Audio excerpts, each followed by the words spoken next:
мына маңызды сұрақ деп ойлаймын. Келесі көшпенділер осы Қырғызда болады деп естіп жатыр. Иә. Сол Қырғызға барып, енді Аққабыл ағайындар ренжімесін, біз Қырғызға барып қазақ жеңіп бас бәйге алу үшін қандай шарттар орындалу керек?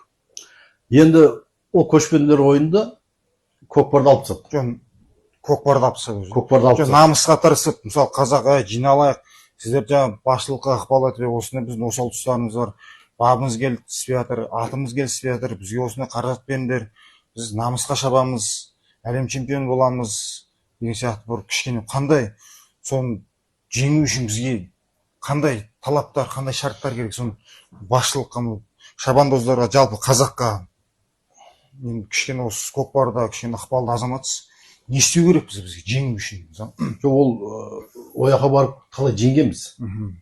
2004 жылы президент кубогын жаңа джип автокөлігін сол кезде жаңа Прада ең мықты қымбат джипті осы біздің қазақтың жігіттері алып кеткен. 2004-те. 2004. 2008-де үлкен Ыстықкөлде бір турнир болып, қос машина тігіп, өзі де ұтып кеткен. Көлбаевтың турнирінде, Нива автокөлігін тіккен. Ол жаққа барып жеңгенбіз. Олар келіп те бізге жеңген. Мысалға Асанбай Асқаровтың турнирінде екі қырғыздың командасы жаңағы Расветпен жаңағы Қабылан болу керек. Бірінші, екінші орынды алып кеткен. Храпуновтың турнирі деген бір Алматыда Храпуновтың кезде бір турнир болған. Онда ұтып кеткен. Просто бұл жерде айтып отқаным ол жаққа барып қазақты жеңген. Олар келіп бұл жаққа да жеңген. Кімнің бабы мықты, бұның аты мықты, кімнің дайындығы мықты, сол жеңеді ғой мысалға. Енді ол бірінші кезекте біздің жаңағы қазір талқыланып жатыр ғой, көкпарды алып тастапты, көкпар болмайтын болыпты, көкбөрі қазандық ойыны болады, бірақ клубный системада деп. Жаңағы ол жерде клубный система деген олардың жаңағы Қырғызстаннан 4-5 клуб, достығы бар, ынтымағы бар, Сарыөзен деген сияқты мықты сен тұр мен атайындар. Бізде мысалға Әулиеата барса да, ынтымақ барса, жаңағы Түркістан барса да, Шымкент барса да, кез келген клуб барып қатыса алады. Бірақ ол жерде біздің енді былай айтып келгенде қазандықта біздің жаңағыдай мүмкіншілігіміз аз. Аттарымыз да бейімделмеген қазандық. Біз енді қазандықты 2016-та ойнағанбыз, соңғы рет. Содан бері міне 9 жыл болды қазандыққа ойнамағанбыз. Осы көшпенділерде амалдың жоғынан ойнадық. Жаңағы кіргізгеннен кейін. Жаңағы біз енді қазақ қонақ жайлы ғой, тез көнеміз ғой.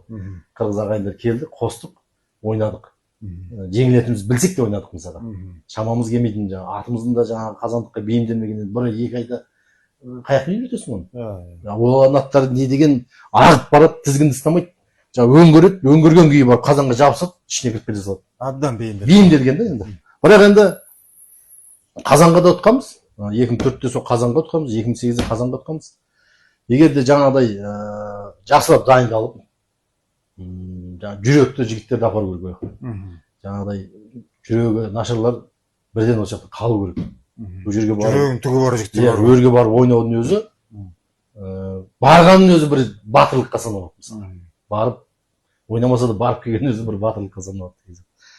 Ойнауға болады, ештеңе жоқ. Дайындық, ат мәселесін жаңағыдай дұрыстаса, жақсы аттармен қамтамасыз етсе, енді кемінде бір келесі жылы өтетін болса, жылдың басынан дайындалу керек.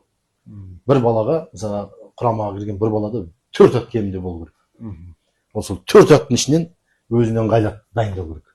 Ал бір атпен ол жетістікке жете алмайды.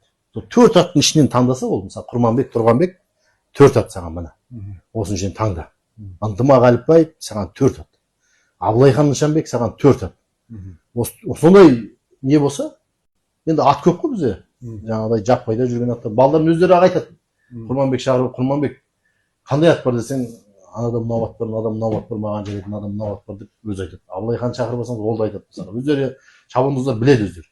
Жайлап пайымдап жүреді, қарап жүреді. Пәленшенің аты шабылбен командаға жақсы екен, команданың көкпардың аты екен деп қояды. Ол жаппайда жүрген аттардың ішінде де мықты аттар шығады мысалы.